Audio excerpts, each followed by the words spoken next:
സംസ്ഥാന സർക്കാർ കേന്ദ്രത്തോട് നടത്തുന്ന അനാവശ്യ പോരാട്ടങ്ങളും യുദ്ധങ്ങളും പദ്ധതികൾ പലതും തടസ്സപ്പെടുത്തുന്നതായി Idukki M P advocate Dean Kuriakose. അനാവശ്യമായ എതിർപ്പുകളും പോരാട്ടങ്ങളുമാണ് ആശാവർക്കർമാരുടെ ഉൾപ്പെടെ പല മേഖലകളിലും പ്രതിസന്ധി സൃഷ്ടിക്കുന്നത്.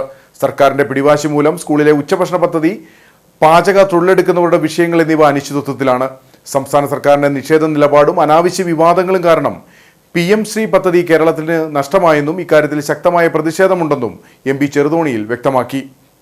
അവ കേന്ദ്ര സഹായത്തോടു കൂടി നടപ്പിലാകുന്ന ഈ പദ്ധതികൾ PM ശ്രീ എന്ന് പറയുന്ന കേന്ദ്ര ഗവൺമെന്റിന്റെ പുതിയ നയവുമായി ബന്ധപ്പെട്ട് കേരളം സഹകരിക്കുന്നില്ല എന്ന് പറഞ്ഞുകൊണ്ട് തടഞ്ഞു വെച്ചിരിക്കുകയാണ്. ആ തടഞ്ഞു വെച്ചതിനെയും ഞാൻ ശക്തമായ നിലയിൽ അതിൽ പ്രതിഷേധം രേഖപ്പെടുത്തിയാണ്. ഞാൻ പാർലമെന്റ് അംഗം എന്നുള്ള നിലയിൽ വിദ്യാഭ്യാസത്തിന്റെ സ്റ്റാൻഡിംഗ് കമ്മിറ്റി മെമ്പർ കൂടിയാണ്. സ്റ്റാൻഡിംഗ് കമ്മിറ്റി യോഗങ്ങളിലൊക്കെ കേരളത്തിന് വേണ്ടി ഫൈറ്റ് ചെയ്യുന്ന ഒരാളാണ് ഞാൻ. പക്ഷേ ഒരു കാര്യം നമുക്ക് തുറന്നു പറയാതിരിക്കാൻ പറ്റത്തില്ല. ഈ പാവപ്പെട്ട ആളുകളെ വെച്ചുകൊണ്ട് അവരെ ബുദ്ധിമുട്ടിലേക്ക് ആക്കിക്കൊണ്ട് ഈ വിധത്തിൽ ഈ രണ്ട് സർക്കാരുകളും കാണിക്കുന്ന ഈ ചക്കളത്തി പോരാട്ടം, അതിന്റെ പേരിൽ ഉണ്ടായിട്ടുള്ള ബുദ്ധിമുട്ടുകൾ, വളരെയധികം പ്രയാസമുണ്ട്.